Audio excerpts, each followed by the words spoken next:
អរុនសួស្ដីរុនសួស្ដីថ្ងៃនេះអត់ទៅធ្វើការគេថ្ងៃទំនេរនៅផ្ទះមកលេងមើលទេសភាពនឹងខាងក្រោយផ្ទះអូមកស្ដាប់ជុំវិញភូមិនេះអូយពេញប៉ោះពេញប៉ោះនេះលឺសេងលឺសូរសំឡេងលក់បូល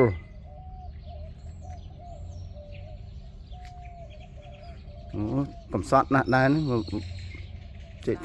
ចាបក៏លឺសំឡេងដែរនោះមានចាបមានអីតាក់ដើមឈើខាងនោះដើមឈើមកយើងបេះត្រួយ7ស្លមជូរវិញ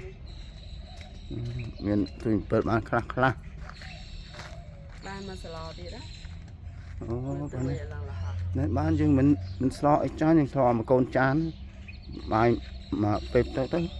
លមជូរដាក់ត្រួយ7ហើយបីពេញប៉ោះ2 3មកនេះនេះស្អីអានោះផ្កានេះមានផ្កាហាផ្កាអីក្អូបដែរដើមចិត្តខ្ញុំក្អូបឈ្ងុយជាលក្ខណៈជាវល់ហើយណែសក់ឡើងត្រឹងហើយ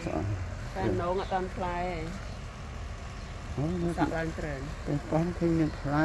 អូពេញប៉ោះខ្វះនេះមានផ្លែអូមានផ្លែហើយមើលនេះមកដើមនេះក៏ផ្លែនេះផ្លែស្លមជូរពេញប៉ោះត្រួយ7បេះមកអមរះប្រងតិចនេះត្រូវស្រកល្អណាស់នេះហើយណែរួចហើយទៅមកទៅដាក់ស្លមក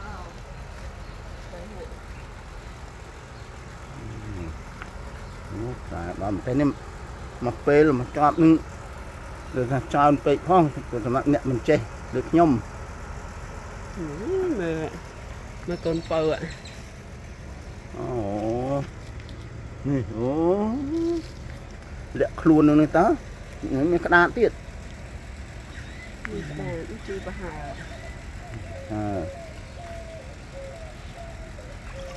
លើមកទោះនឹងសិនចោះចាំមើលថ្ងៃក្រោយទៀតភ្លេចឲ្យមើលនេះមានផ្កាកលាបនេះចូលដាំលេងទៅមានផ្កាដែរផ្កាកលាបហើយមិញនេះម្ទេសមើលពីខាងនោះមិនសូវឃើញទេព្រោះចាំងថ្ងៃចាំងអីទេមើលខាងនេះបានដឹងថាបណ្ណាម្ទេសនេះមើលនេះឃើញទៀតមានស្លឹកខ្ទឹមនេះដាំមកកាត់យកទៅធ្វើម្ហូបហើយដោះវិញទៀតគឺទៅអត់ខាតទេឃើញកូនពៅនេះហើយនៅមានមួយមុខទៀតមិនតាមបានបង្ហាញនេះម្ទេសនេះផ្លែ